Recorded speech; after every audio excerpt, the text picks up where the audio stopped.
Hi everyone and welcome back, or welcome if you're new. Today I'm going to take you through a step-by-step process on how I created this hairpiece.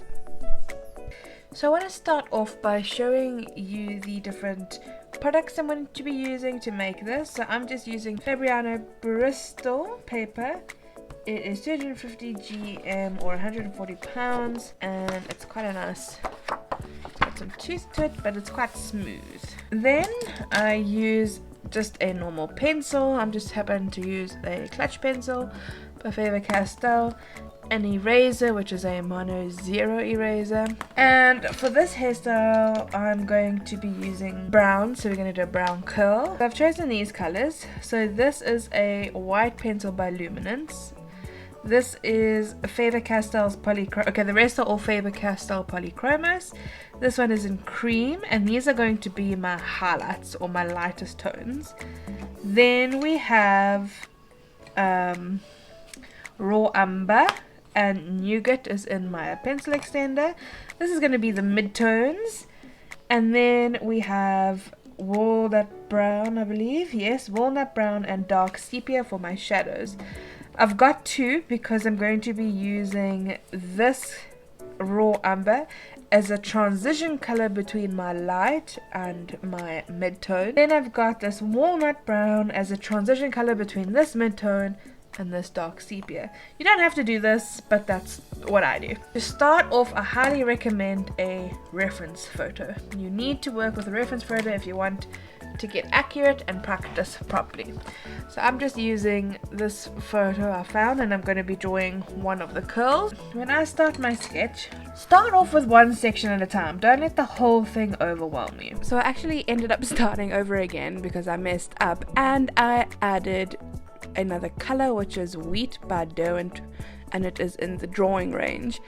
Also, for some reason my camera was doing a time lapse instead of a video, and so the whole sketching process, which I was going to talk you through, ended up being really quick, and I tried to slow it down but didn't succeed too much, so I might save that for another video.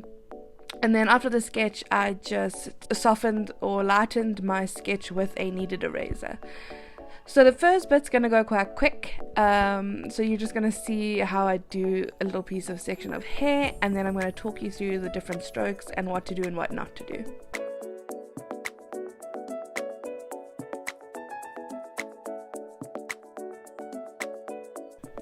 So I'm about to start a new section of hair, which is how I often work when doing hair, and I'm going to talk you through the process. So here I'm just drawing a section of hair that we'd be working on, right? Now, in my previous video I mentioned those tapered or feathered strokes that I use, and I also want to mention that when you work, it's ideal to work in the direction of the hair flow, so the direction the hair is going in. I also tend to work from one end of the section to the other, and these are the strokes that I use. So it is like a tapered off effect or a feathering stroke. Avoid scribbling or like coloring in like this, because if you do that, you're gonna get these little circles, which I'll show you just now. Rather use this kind of stroke, and if your hair is longer, extend your stroke. When you scribble like this, you end up getting these little rounded corners, and that's going to make your hair look unrealistic. Also avoid, when you're doing hair, to color in using tiny little circles, because that's not how hair naturally looks. You want long strokes. You can even do this really quickly, and with that I am still making each an individual stroke by picking up my pencil to start a new one. And here again I am demonstrating that I usually work from either end of a section, and this is because your shadows tend to be on each end of your hair section, and then you go into your midtones and then your highlight, which I'm going to show you now. So this is where your darker shadows would be. So when you're working from either end, you're putting the most pigment down each time at that start. You then move into your midtones, and then your highlight is usually in the midsection of the section of hair you're working in. Now, your midtones can be brought right up through your highlight, and that's going to just create more texture in the hairpiece. So to recap, do nice feathered or tapered strokes. Don't go up and down and get those weird little circles. Don't color in circles. And move in the direction of the hair.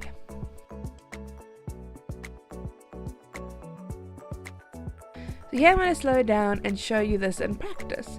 So I'm working on this bottom piece here as one section at a time. I am moving in from one section to another. I believe I'm using nougat here, and that is for my midtones. So can you see? And I'm moving in the direction of the hair. And I've brought some of those midtones through the highlight to create some texture. I then come in with the wheat color and do a base coat over the entire thing. This is then walnut to deepen some of those shadows on either side, as well as some in the middle. This all just depends on what your reference photo is showing you.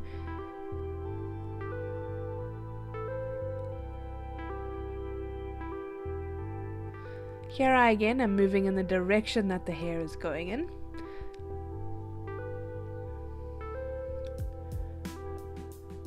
This is nougat. I'm trying to define where the section of hair is going.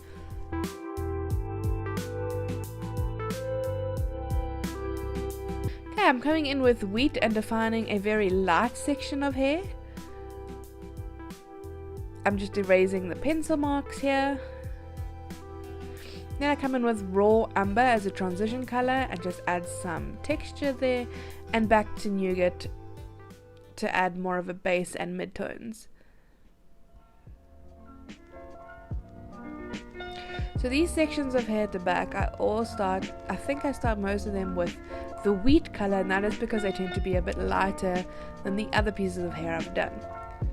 This is walnut brown, and that is nougat again.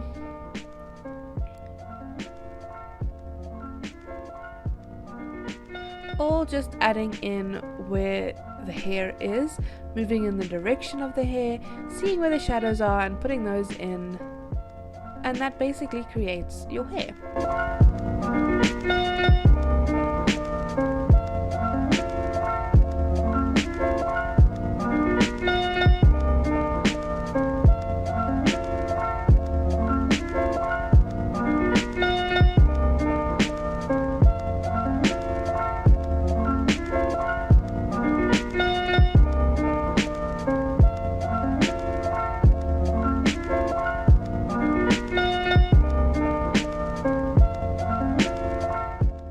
To the bottom section of the hair, I am just plotting in the direction that the hair is flowing in. Here I am sharpening my pencil, and I can't say enough how important a very sharp pencil is for this. It will make the world of difference, I promise you. Getting those nice strokes in with a sharp pencil just works wonders. Here I'm going in with walnut brown again, just to define some of those shadows.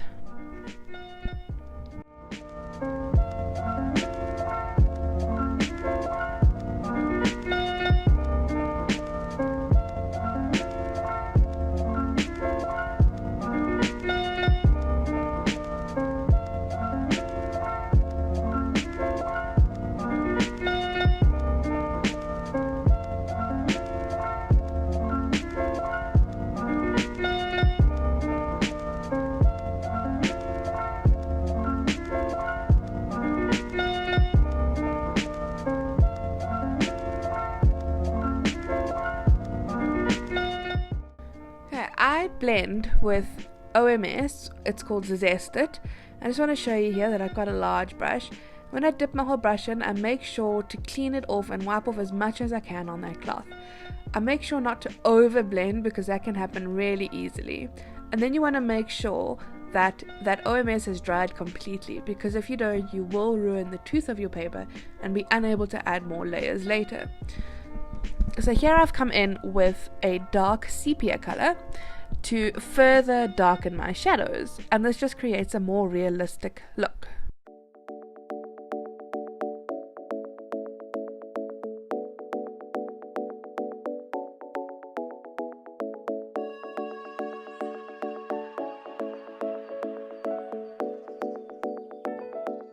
So here I come in with a ceramic knife cutter.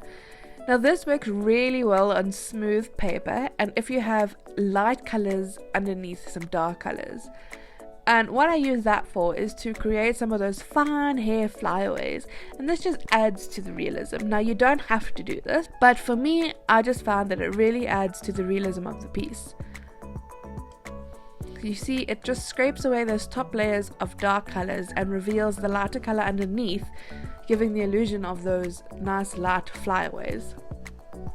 I also then add flyaways with the darker colored pencils. Again, this all adds to the realism because no hair is going to be absolutely perfect. And I think that is one of the most important things to do when you're doing a hairpiece, just to add those final finishing touches to really make the piece pop.